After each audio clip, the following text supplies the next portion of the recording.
Bonjour et bienvenue à La Chapelle en ligne. Je m'appelle Loïc et je fais partie de l'équipe pastorale de La Chapelle. Si c'est une des premières fois que tu viens, j'aimerais te souhaiter la bienvenue. Je suis heureux que tu sois avec nous aujourd'hui. On est dans la série Réplica, une série pour nous aider à être des disciples de Jésus. C'est quoi un disciple de Jésus? C'est tout simplement un réplica de qui il est. On écoute le message de pasteur David Potier et on se retrouve juste après. OK, maintenant, pour la lecture de la parole de Dieu, je vais vous demander de vous lever, s'il vous plaît, une dernière fois. Et nous allons lire dans la lettre de l'apôtre Paul aux Galates, chapitre 5, verset 16. Paul dit, « Je dis donc, marchez selon l'Esprit, marchez par l'Esprit, et vous n'accomplirez point les désirs de la chair. Car les désirs de la chair sont contraires à ceux de l'Esprit, et l'Esprit en a de contraire à ceux de la chair. Ils sont opposés l'un à l'autre, afin que vous ne fassiez pas ce que vous voudriez. Mais si vous êtes conduits par l'Esprit, vous n'êtes pas sous la loi. Or, les œuvres de la chair sont évidentes, c'est-à-dire l'inconduite, l'impureté, la débauche, l'idolâtrie, la magie, l'hostilité, les discordes, la jalousie, fureur, rivalité, division, parti pris, envie, ivrognerie, orgie et choses semblables. Je vous préviens, comme je l'ai déjà fait, ceux qui se livrent à de telles pratiques n'hériteront pas du royaume de Dieu.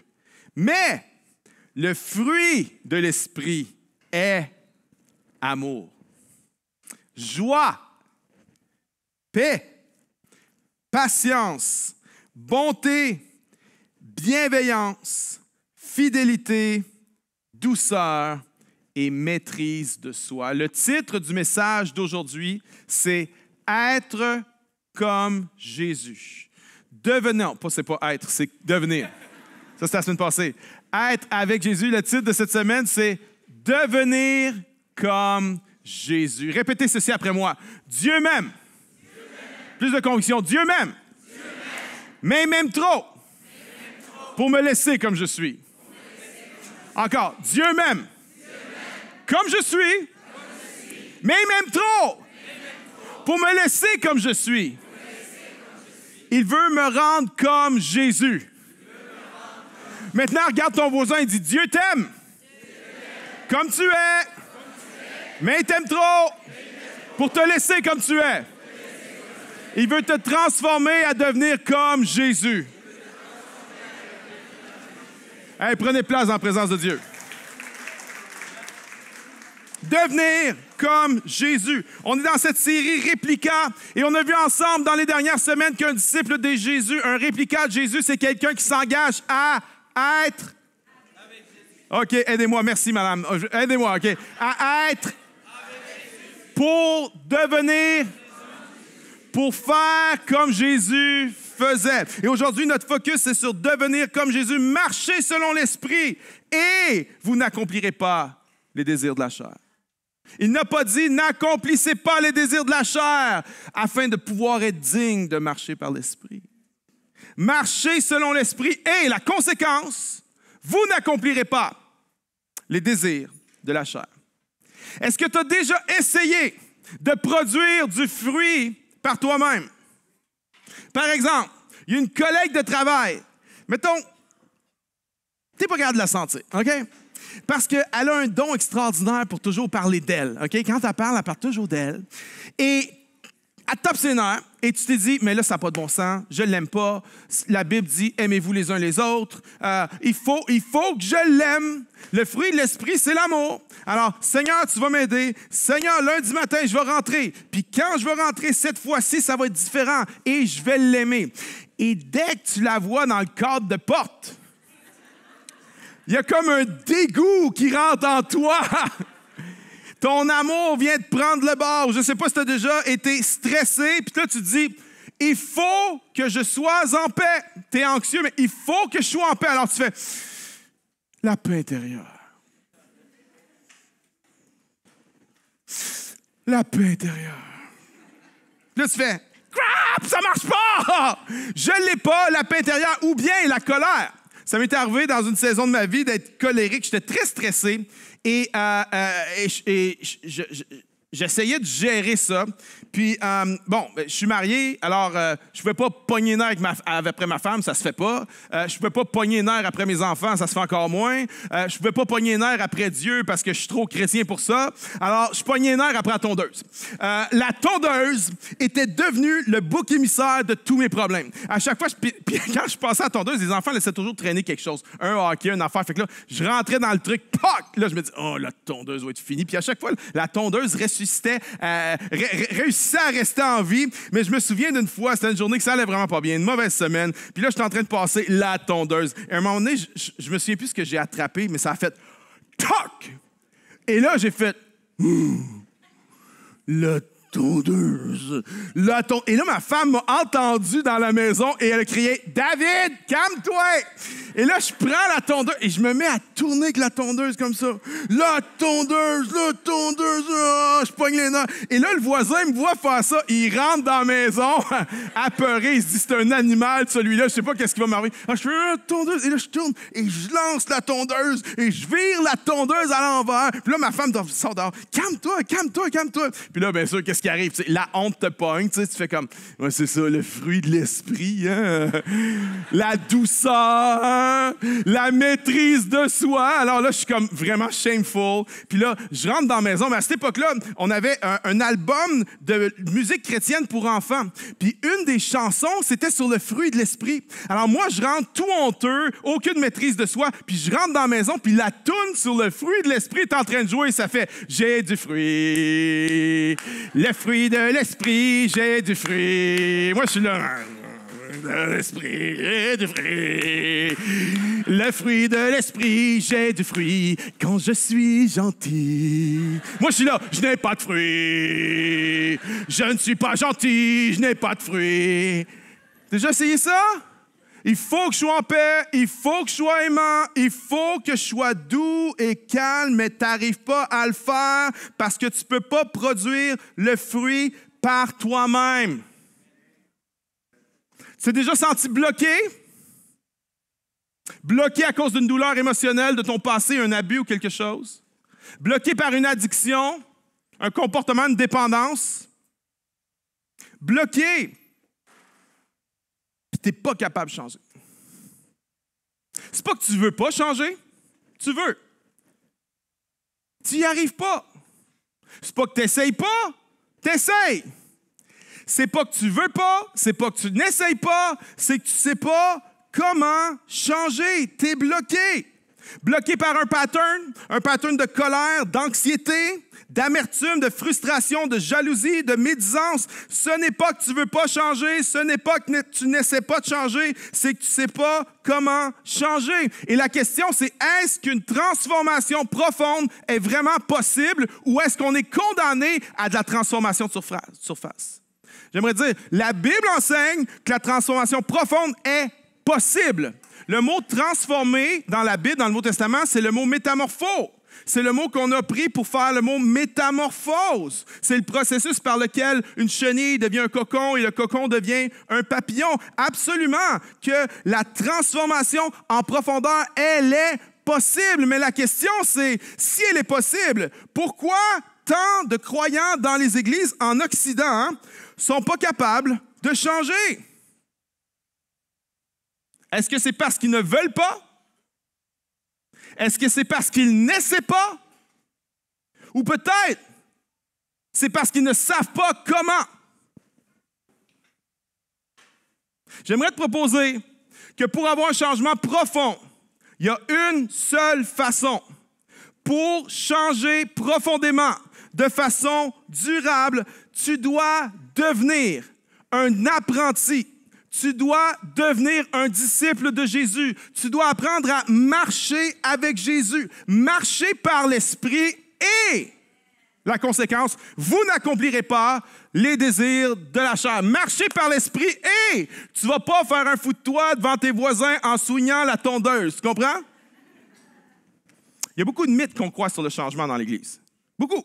Un des mythes, c'est le suivant. Tu as juste à essayer plus fort. C'est le mythe du willpower. C'est l'idée que tu vas nourrir ta volonté, tu vas nourrir ton willpower et tu vas finir par réussir à changer. Mais je ne sais pas pour toi, mais moi, mon willpower à 9h45 le lundi matin, il est déjà complètement épuisé. Ça ne marche pas pour moi. Le willpower n'est pas suffisant pour moi. J'ai besoin de quelque chose de plus profond. J'ai besoin d'un changement du cœur. Tu as juste essayé plus fort. En voici un autre. Tu as juste besoin de connaître la Bible. J'appelle ça le mythe du changement par l'information. Et ça, c'est un produit de la modernité, parce que nous sommes aujourd'hui, même si on est postmoderne, on est les produits de la modernité. Et la pensée moderne, Descartes, je pense donc je suis, le mind, on pense, et ça affecte tout. Ça affecte notre système d'éducation. On est très, très dans la théorie et pas dans la pratique. Et ça affecte aussi la façon dont on fait l'Église. Et on a cru pendant des années dans l'Église le mensonge que seulement entendre la prédication, seulement connaître la Bible, va changer les gens profondément. J'aimerais dire ceci, je crois que ça contribue à ça. Je crois que c'est essentiel, mais je crois que ce n'est pas suffisant. Sinon, vous seriez tous des saints.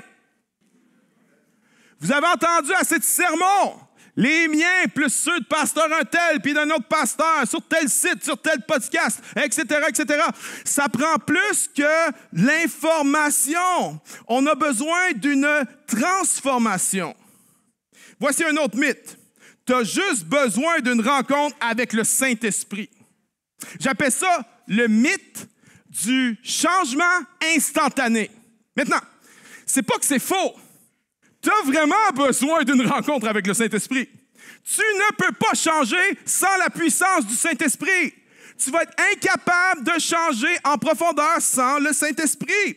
Mais le problème, c'est qu'on croit le mythe du changement instantané. On a cette vision un peu comme si c'était des downloads. OK? J'ai besoin d'un download de paix. Jésus, ta paix, s'il vous plaît. Et là, tu as un download de paix. Jésus, j'ai besoin d'un download de joie. Et là, tu as un download de joie, un peu à la Matrix. Hein? J'ai besoin d'un programme de pilotage pour un hélicoptère B-1221. Download, les yeux font ça un petit peu, puis boum, est rendu pilote. Ça serait-tu nice que ça soit de même dans la vie chrétienne, mais la réalité, c'est que c'est pas comme ça du tout. Oui, absolument, on a besoin du Saint-Esprit pour changer. Jésus a dit, sans moi, vous ne pouvez quoi? Rien faire. C'est vrai, ça. J'aimerais dire, sans Jésus, tu ne peux rien faire. Mais, sans toi, Jésus ne fera rien. Jésus a dit, sans moi, vous ne pouvez rien faire, mais sans toi, Jésus ne fera rien. La formation spirituelle, c'est toute la même chose. Formation spirituelle, transformation, sanctification, c'est un effort conjoint entre Dieu et toi. Dieu a une part à jouer et j'ai moi aussi une part à jouer. Sans moi, vous ne pouvez rien faire, mais sans toi, Jésus ne fera rien. Tu dis, oui, mais Pasteur David, ça sonne un peu comme un salut par les œuvres que tu es en train d'enseigner. On n'est pas sauvé par les œuvres, on est sauvé par la grâce. Absolument. Le problème, c'est qu'on a mal compris c'est quoi la grâce. Dallas Willard a dit ceci, la grâce n'est pas l'opposé de l'effort. La grâce est l'opposé du mérite. Et nous, on a pensé que la grâce, c'est l'opposé de l'effort. Alors, j'ai rien à faire. Mais si tu n'as rien à faire, pourquoi Jésus a fait toutes ces prescriptions-là? Comprends-tu? Ça n'a pas de sens. C'est qu'on a mal compris la grâce. La grâce n'est pas l'opposé de l'effort. La grâce, c'est l'opposé du mérite. Oui, on a besoin de faire des efforts. Oui, on a besoin de connaître la parole de Dieu. Oui, on a besoin de rencontres régulières avec le Saint-Esprit. Il y a des moments, c'est comme on appelle ça des encounters. C'est des moments qui vont te propulser dans ta vie spirituelle. Oui, on a besoin de tout ça, mais ce n'est pas suffisant pour une transformation profonde et durable. Ça nous est tous déjà arrivé. Tu entends un message de la parole de Dieu, tu sais que c'est vrai, tu sais que c'est Dieu qui te parle, le Saint-Esprit te convainc, tu prends des décisions, puis là tu dis cette semaine ça va être différent, à partir d'aujourd'hui ça va être différent, puis tu es rendu le mardi matin ou le lundi soir déjà, puis c'est encore revenu la même chose. Est-ce que le problème, c'est que la parole de Dieu n'est pas puissante? Non. Est-ce que le problème, c'est que le Saint-Esprit ne veut pas te changer? Non. Le problème, c'est que l'information seulement ne peut pas nous transformer. Le problème, c'est qu'on a besoin d'être formés comme des disciples. On a besoin de formation spirituelle. Maintenant, la formation spirituelle, c'est quelque chose que tout le monde a en ce moment. Tout le monde, chrétien ou non, est en train d'être formé spirituellement en ce moment. Tu es le disciple de quelqu'un. On n'aime pas entendre ça en Occident parce qu'on est hyper individualiste. On est des autonomistes. Je suis autonome, je suis un libre penseur, mais tu es le disciple de quelqu'un. La question n'est pas si tu es le disciple de quelqu'un. La question, c'est tu es le disciple de qui? La question n'est pas si tu es en train d'être formé. La question, c'est en quoi tu es en train d'être formé. Tu es en train d'être formé en ce moment par tes habitudes, par tes décisions. Chaque pensée que tu imagines, chaque émotion que tu ressens, chaque attitude que tu adoptes, chaque décision, parole, relation, image que tu regardes ou habitude que tu développes va te former en quelque chose. Tu es en train d'être formé en ce moment. Et soit tu es en train d'être formé à l'image de Jésus-Christ, soit tu es en train d'être déformé à l'image du péché. C.S. Lewis le dit de la façon suivante. Soit tu es en train de devenir une splendeur éternelle, soit tu es en train de devenir une horreur immortelle. Puis ça, on le voit, savez-vous où on le voit le plus? Dans les gens très âgés. Tu sais, les gens 80 et plus. Les gens très âgés, c'est comme soit les meilleures personnes que tu connais, ou soit les pires personnes que tu connais. Right? Déjà remarqué ça? C'est pas comme les gens de 20 ans, là, 25 ans. Non, les gens de 20-25, là, on dirait qu'il n'y en a aucun qui est un saint, il n'y en a aucun qui est un terroriste. Ils sont tous average, à peu près. OK? Mais pas les personnes très âgées. Non, les personnes très âgées, soit c'est les meilleures personnes que tu connais, soit c'est les gens les plus gracieux, joyeux, radieux, reconnaissants, patients, aimants et généreux que tu as vus de ta vie, ou c'est les gens les plus aigris, les plus amers, les plus manipulateurs, les plus méchants, les plus frustrés et les plus rancuniers que tu as vus de ta vie. C'est soit l'un ou soit l'autre. Et sais-tu pourquoi c'est comme ça? Parce que ça fait presque un siècle qu'ils sont en train d'être formés en quelque chose. Tu es en train d'être formé soit dans une splendeur éternelle ou tu es en train d'être formé dans une horreur immortelle. Je vais dire de la façon suivante. La réalité, c'est soit tu es intentionnellement en train d'être formé par Jésus, soit tu es non intentionnellement en train d'être formé par le monde. Si tu veux être formé par Jésus, ça requiert de l'intentionnalité. Si tu veux devenir comme Jésus, il va falloir que tu adoptes le style de vie de Jésus.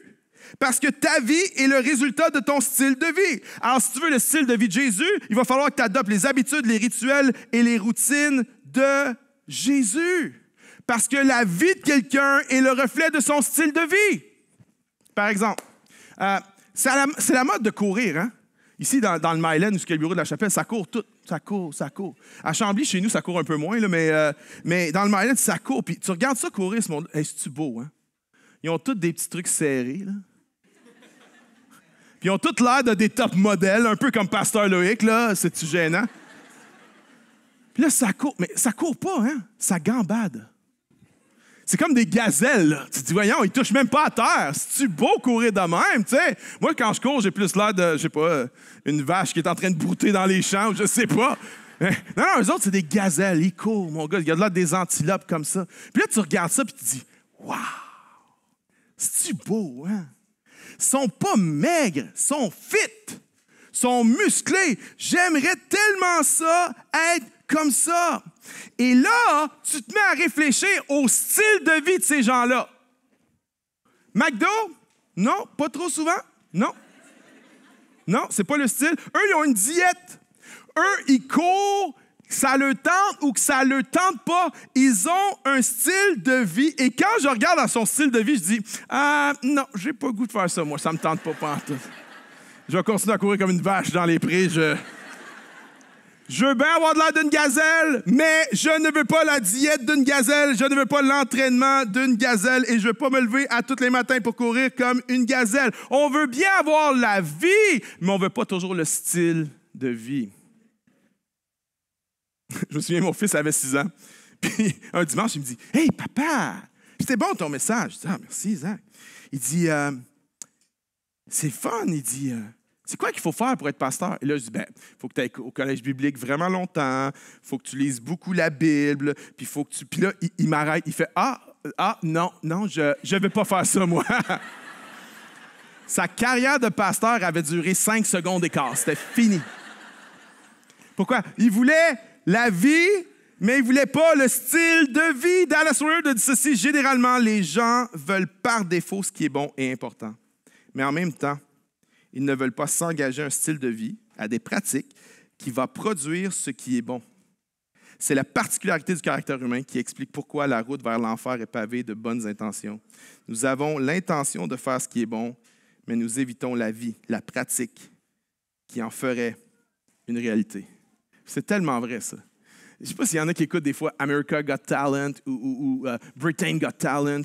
Et dans les derniers, je ne sais pas exactement c'est quand, mais j'ai vu quelques clips de ça. Je ne suis pas ça régulier, mais j'ai vu quelques clips. Il y a un gars, c'est un chrétien, c'est un Africain, puis il va là-bas, puis le gars, il chante, OK? Puis le gars, il fait des tunes de louanges qu'on chante à l'église, là.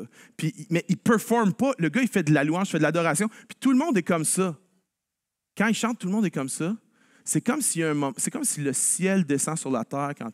Puis là, t'as la fille qui est là, tu sais, la belle fille là, qui est toute make-up, là, elle pleure. Puis t'as même Simon qui est là. Il pleure pas, mais quasiment, tu sais. Il y a des lunettes fumées rouges pour pas cacher qu'il est ému, tu sais. Le point, c'est, même eux autres, ils font « Wow! Le ciel, c'est donc bien nice. »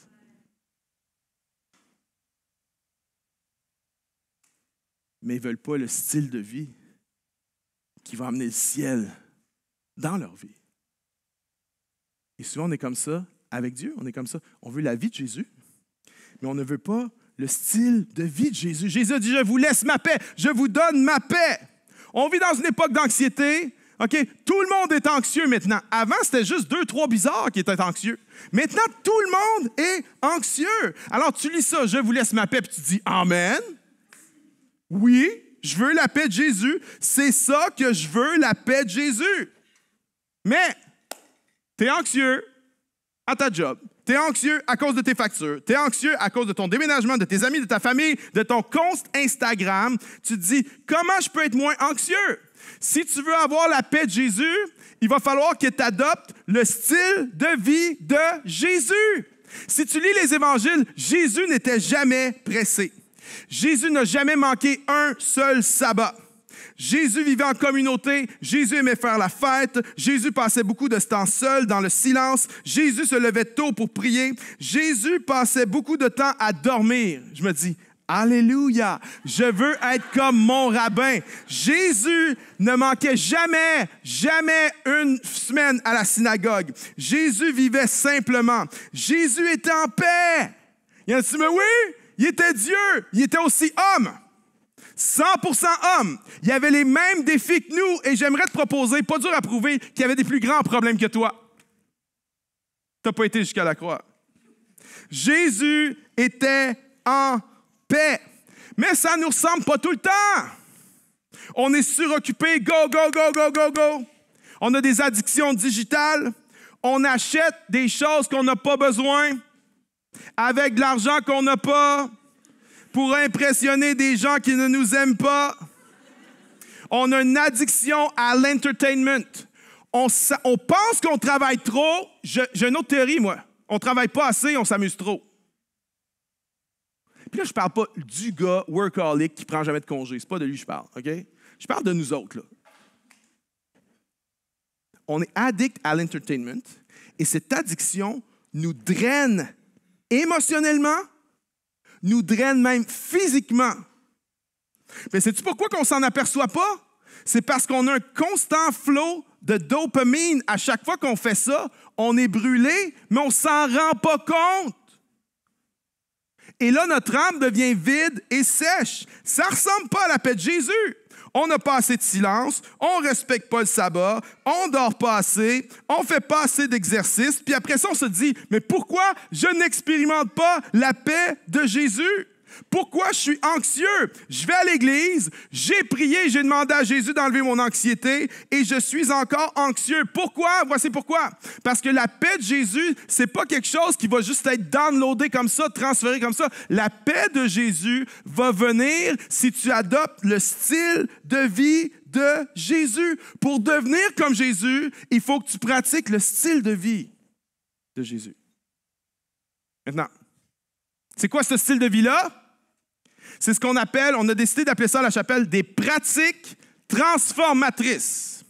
Ça, c'est notre nouveau mot à la chapelle pour l'ancien mot qui était des disciplines spirituelles. On est venu avec ce mot-là, on pense qu'il est plus adapté à notre contexte et à notre époque. On est les premiers à l'utiliser, mais je vous garantis qu'à un moment donné, quelqu'un va prendre. C'est Glenn et Sandy qui sont venus avec ça. Je peux vous garantir qu'il y a du monde qui vont le prendre. Pourquoi? Parce que discipline spirituelle, c'était le mot qu'on utilisait avant. Puis, à notre époque, le mot discipline, c'est comme discipline. Tu sais, ça sonne comme aller en punition, genre, tu sais.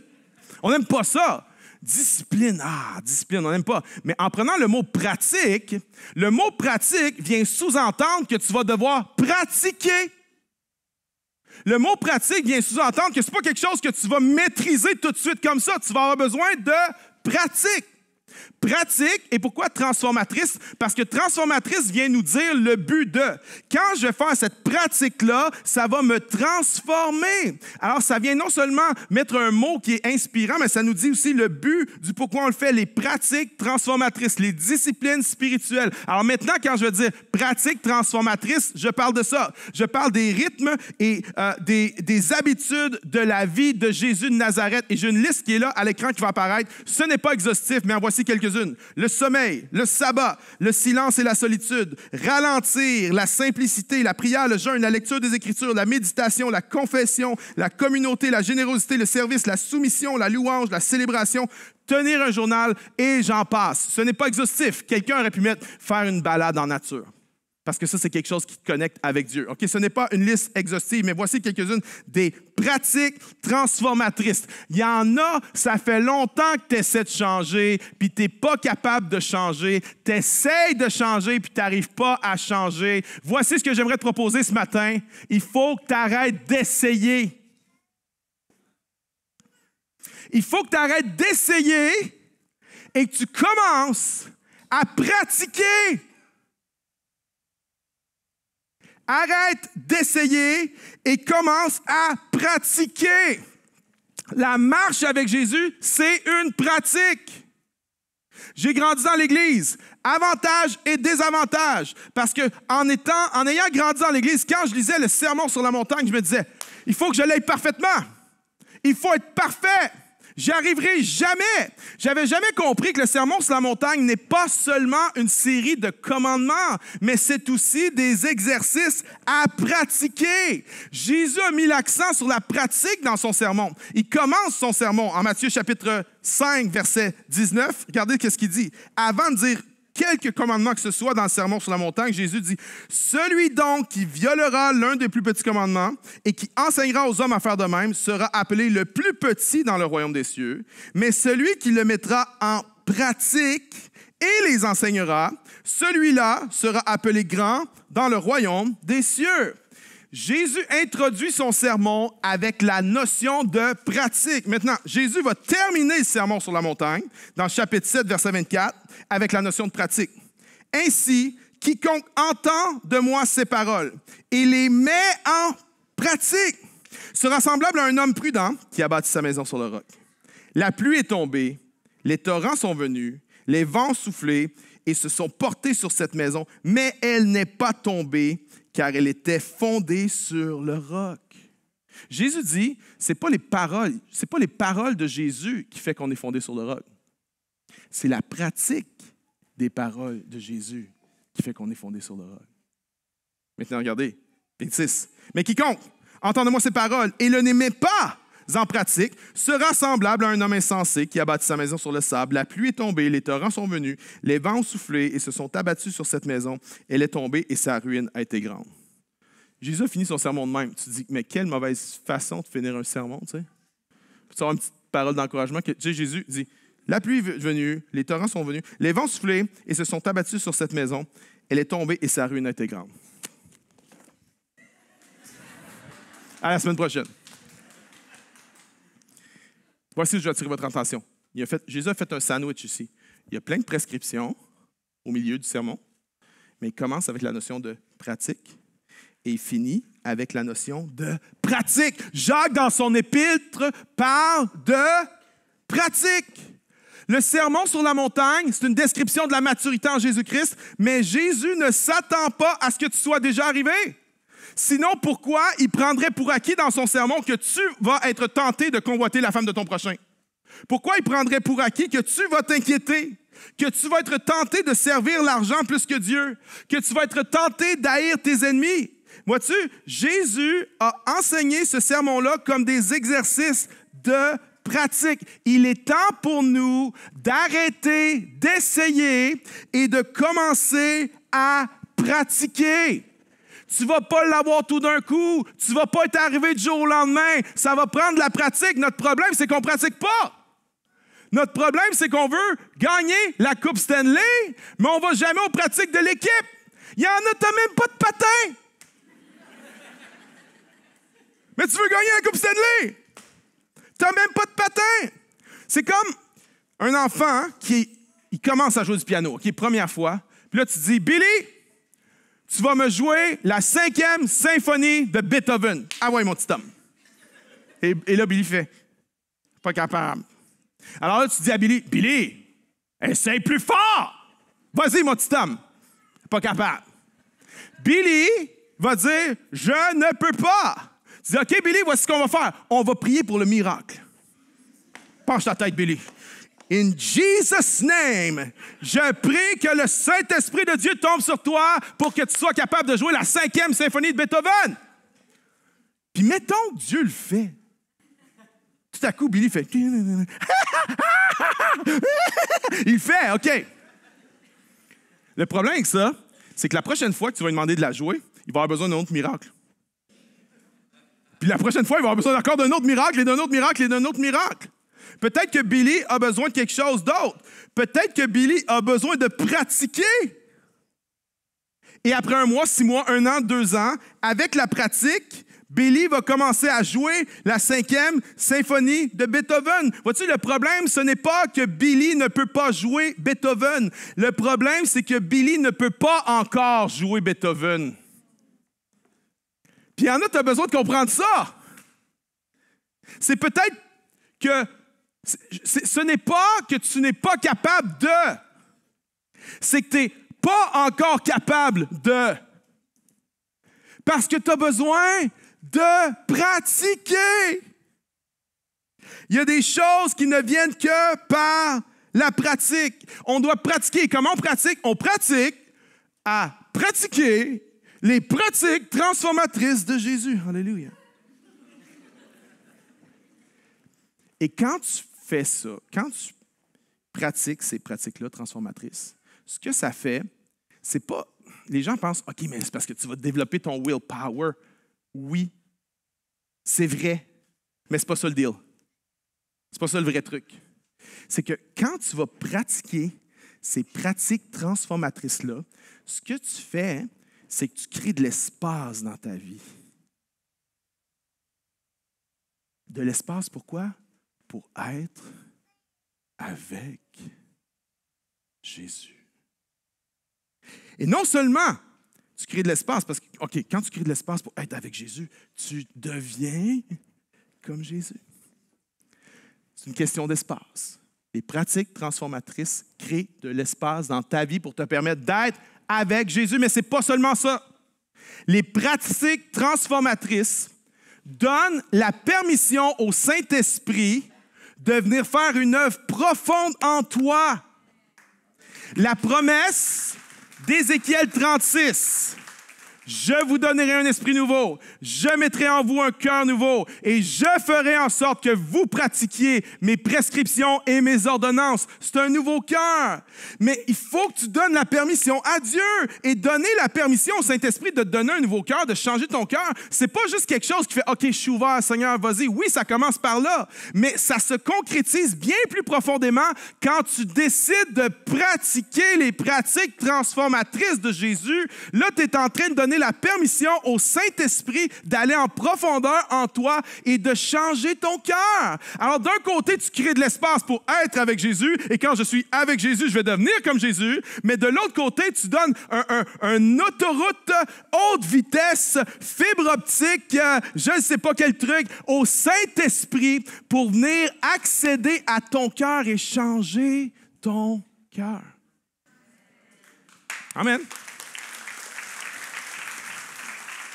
La semaine passée, qu'est-ce qu'on a dit? La semaine passée, on a dit, voici le défi, 10 minutes de prière contemplative par jour. J'ai dit, si tu arrives à le faire tous les jours, super. Si tu n'y arrives pas, continue, essaye. Et je suis certain que beaucoup d'entre vous, vous l'avez pratiqué cette semaine, peut-être pas à chaque jour, mais vous l'avez pratiqué. Et si tu l'as pratiqué ne serait-ce qu'une seule fois, je suis certain que tu as remarqué à quel point ça vient créer de l'espace. Pour être avec Jésus, ça vient calmer les voix, le bruit tout autour. Ça vient créer de l'espace pour être avec Jésus dans ce moment-là. Puis, n'oubliez pas, aux 8 secondes, le poisson rouge, aux 8 secondes, je pense à d'autres choses, mais aux 8 secondes, je remets mes pensées sur Jésus. Aux 8 secondes, je remets mes pensées sur Jésus. Et ça vient créer de l'espace dans ce moment-là. Mais t'as-tu remarqué, ça vient créer de l'espace dans ta journée avec Jésus? T'as-tu remarqué, au cours de la journée, tes pensées ont tendance à retourner plus vers Jésus? Tu as tendance à demeurer plus en lui dans ta journée. Mais ça, c'est quoi? C'est une pratique transformatrice qui crée de l'espace pour te permettre d'être avec Jésus et qui change ton cœur. On a fait un jeûne avec le staff cette semaine, un jeûne de 36 heures. Et l'automne, pour nous, c'est compliqué, c'est loadé, c'est stressant. Et honnêtement, quand je commence le jeûne, j'ai même pas le goût. J'ai même pas le goût de jeûner. J'ai même pas le goût de prier. Moi, je suis né pour manger. Je suis pas né pour jeûner, OK? Je le sais, ça paraît. Je suis né pour ça. J'ai pas le goût. J'ai même pas le goût de prier. Pourquoi? J'ai trop de choses à faire. Tu comprends? Et pendant le jeûne, il y a quelque chose qui prend place. Et à la fin du jeûne, tu regardes l'espace que ça a créé en toi. Tu regardes comment tes affections et tes désirs se portent maintenant beaucoup plus vers Dieu. C'est ça que les pratiques transformatrices font. C'est qu'elles changent tes désirs. Elles changent tes affections. Elles t'aident à prendre ton cœur et à le syntoniser sur Dieu. Garde ton cœur plus que toute autre chose, car de lui proviennent les sources de la vie. Garde ton cœur plus que toute autre chose, car de lui provient tout le reste dans ta vie. Tout vient de là. Syntonise ton cœur sur Dieu. Prends soin de ton cœur. Les pratiques transformatrices permettent de guider notre cœur comme un compas pointe vers le nord, de guider notre cœur et de pointer notre cœur vers Dieu. Les pratiques transformatrices, c'est bien plus que du willpower development. Ces pratiques-là viennent agir sur notre système limbique, sur nos affections profondes, ce que les auteurs bibliques appellent le cœur. Parce que ton problème puis le mien, c'est pas qu'on n'aime pas. Ton problème et le mien, c'est qu'on n'aime pas les bonnes choses.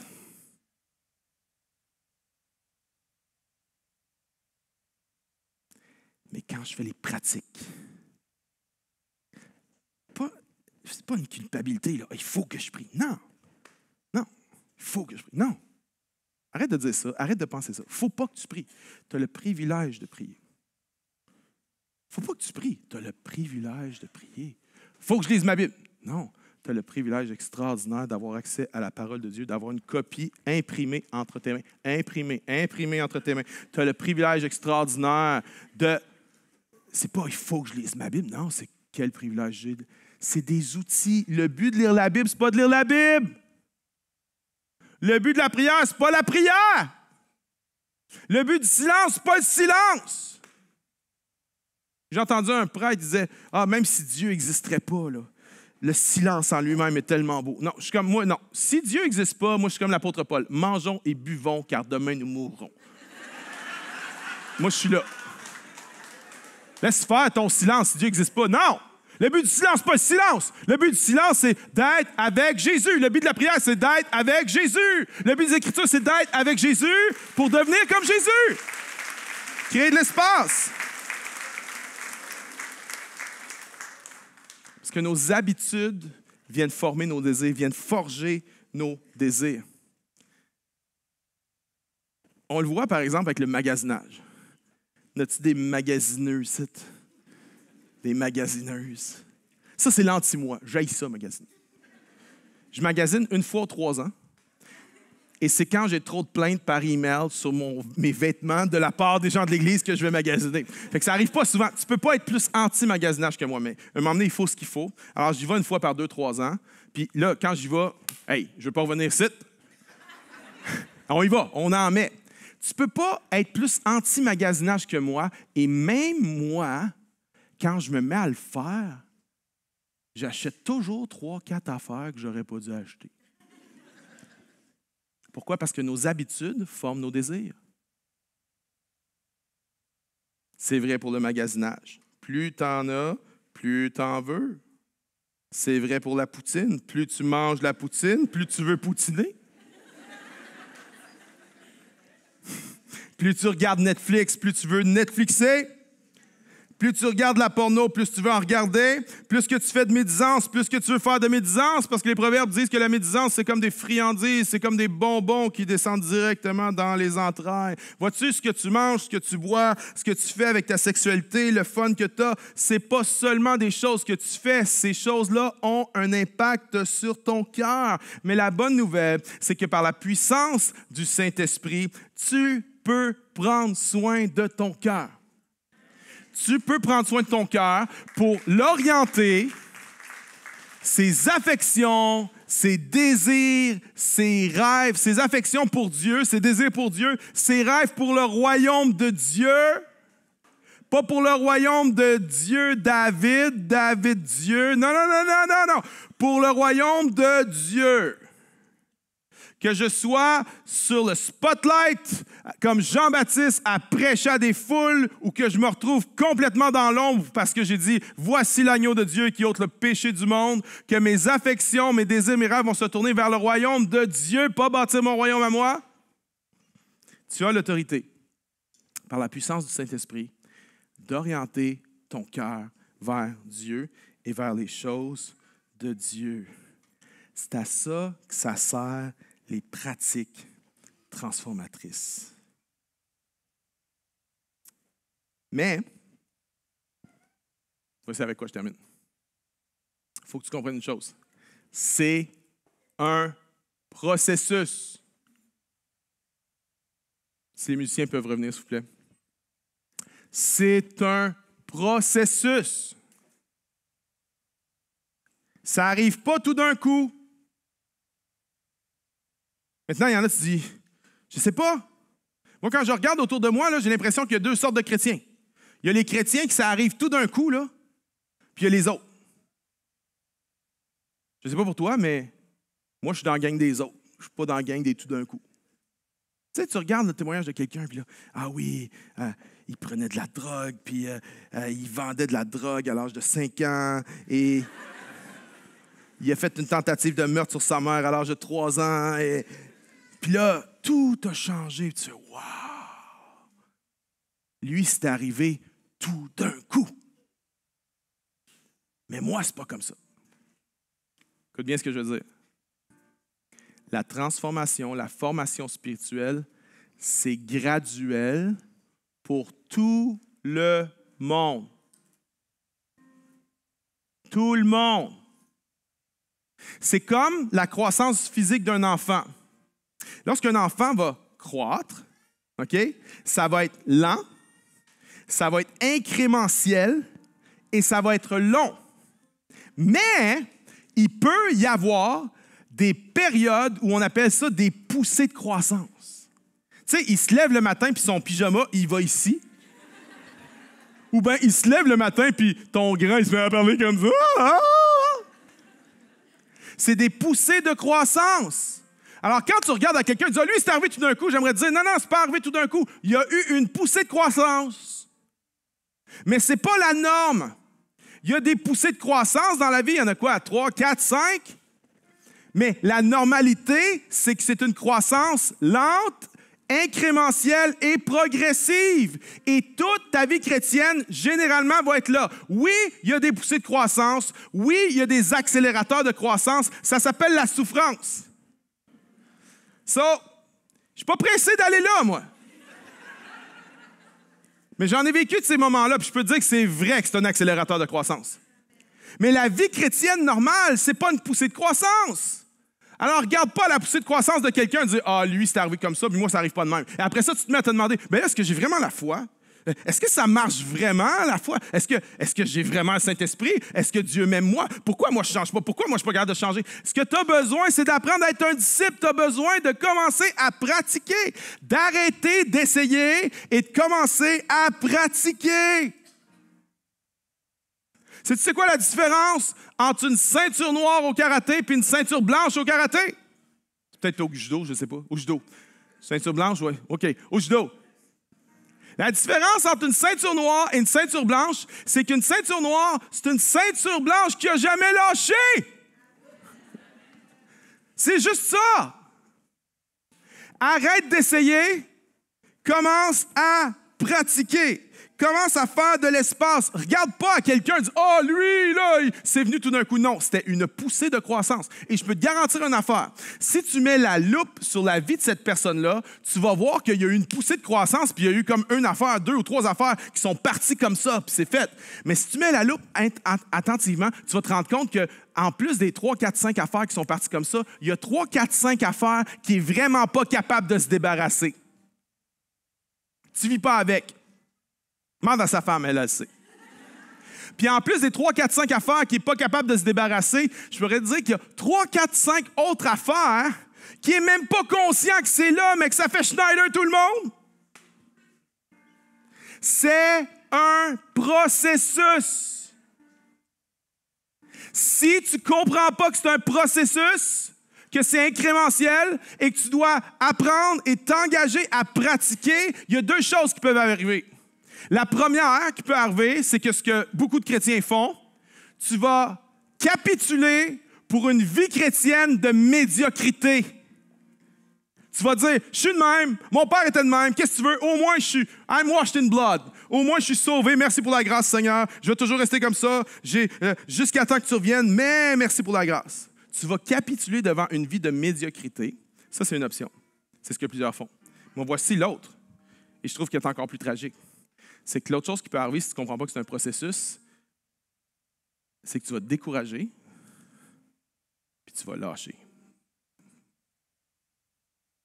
Je pense que la plus grande tentation de la vie chrétienne, c'est juste de lâcher.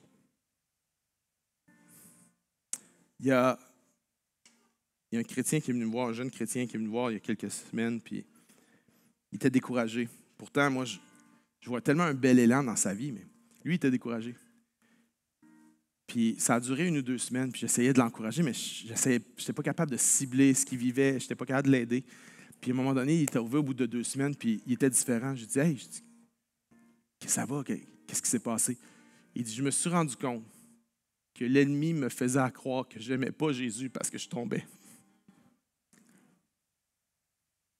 Mais il dit « Je sais que j'aime Jésus. Non, je ne vais pas croire ce mensonge-là. J'aime Jésus. » C'est un processus. Ça demande de la pratique. Ce n'est pas porter du fruit pour demeurer en moi. Ce n'est pas ne pratiquez pas les œuvres de la chair pour marcher par l'esprit.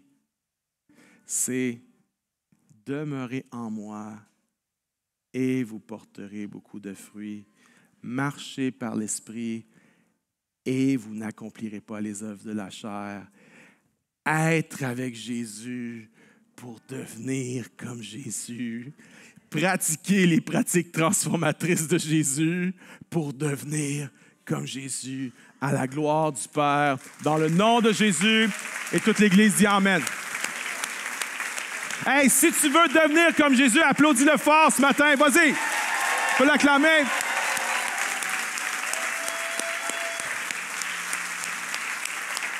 Hey, on va se lever ensemble. Hey, on se lève ensemble et répétez après moi. Dieu m'aime. Encore, Dieu m'aime. Comme je suis. Mais il m'aime trop. Pour me laisser comme je suis. Il veut me transformer. Pour devenir comme Jésus. Hey, regarde un voisin et dis-lui avec conviction, Dieu t'aime. Encore, Dieu t'aime comme tu es. Mais il t'aime ben trop pour te laisser comme tu es.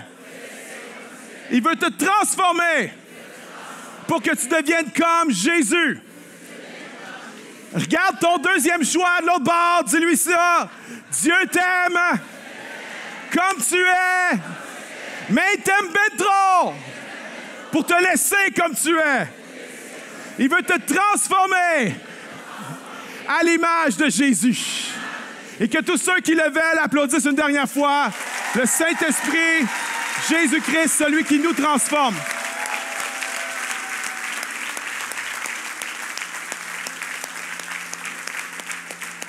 Je prie pour vous.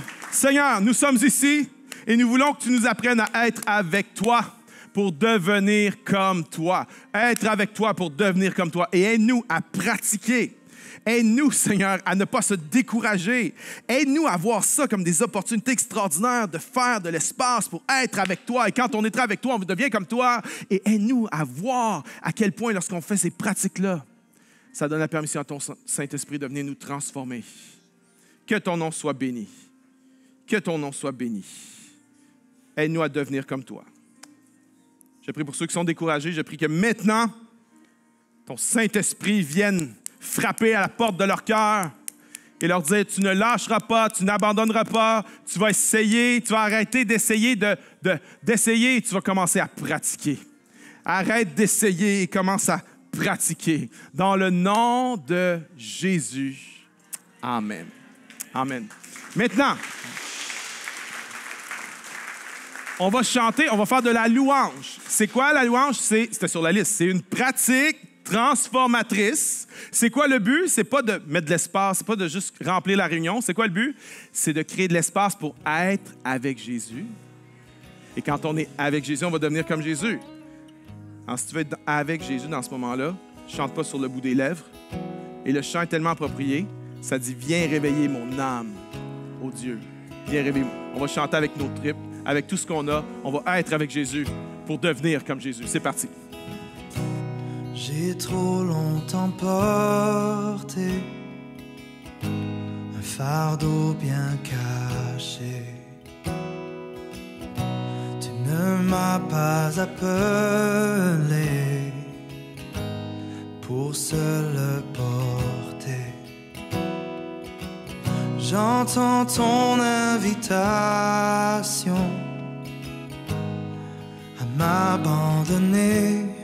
Maintenant je vois, je me livre à toi, car j'ai tant besoin de toi. Je cours vers le Père, poussé par sa grâce. Je ne me cache plus, je lui ferai face.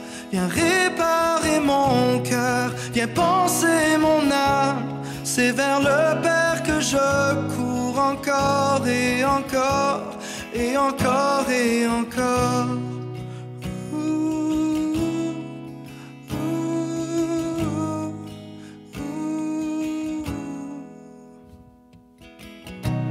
Tu vois ma condition, tu as un plan pour moi.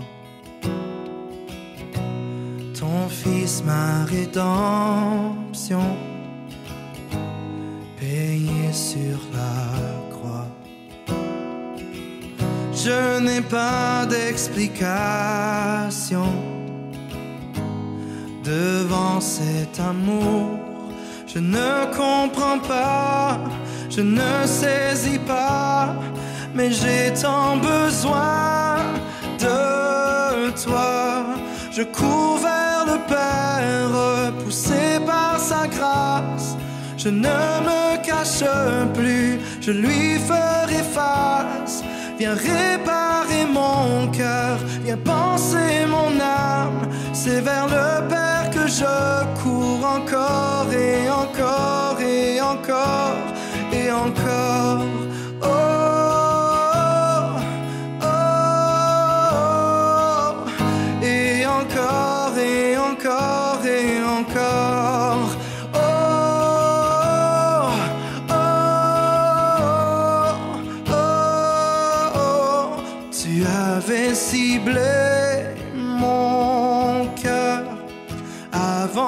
mon premier souffle, à courir dans tes bras, c'est revenir à la vie.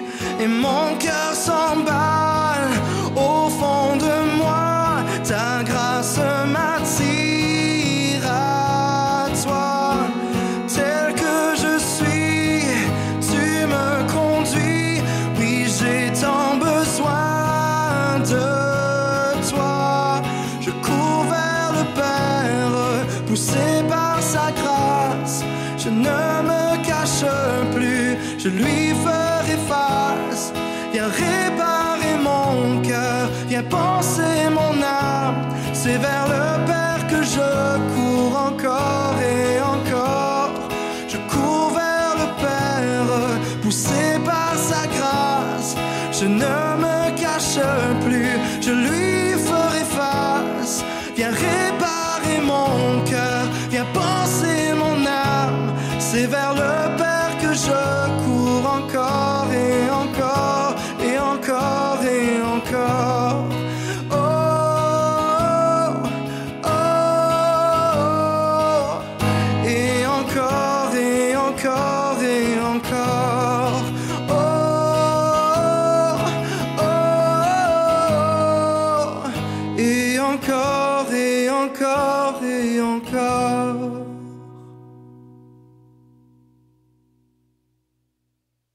Merci, Pasteur David, pour ce message qui nous rappelle qu'on n'a pas besoin d'essayer par nos propres forces pour être comme Jésus, mais qu'il faut pratiquer les pratiques transformatrices de Jésus.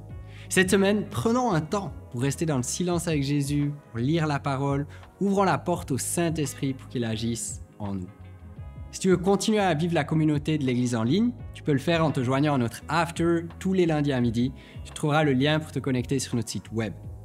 L'Église, c'est pas juste le dimanche, il y a aussi les 5 à 7 qui sont des petits groupes qui se rencontrent dans la semaine pour étudier la Bible et prier ensemble. Si t'as pas ton 5 à 7, rends-toi sur notre site web à l'adresse indiquée à l'écran et trouve ton 5 à 7. L'Église existe grâce aux précieux dons qu'on reçoit. Si tu fais partie de ceux qui donnent, merci de le faire semaine après semaine. Tes dons nous permettent de nous réunir tous les dimanches, en personne et aussi en ligne. Les dons servent aussi à aimer notre ville en action par le biais de J'aime ma ville. Il y a différentes façons de donner. Tu peux donner via l'application de la chapelle ou sur notre site web. Et merci d'avoir été avec nous aujourd'hui. On se rejoint la semaine prochaine en personne ou en ligne sur notre chaîne YouTube. Bonne semaine.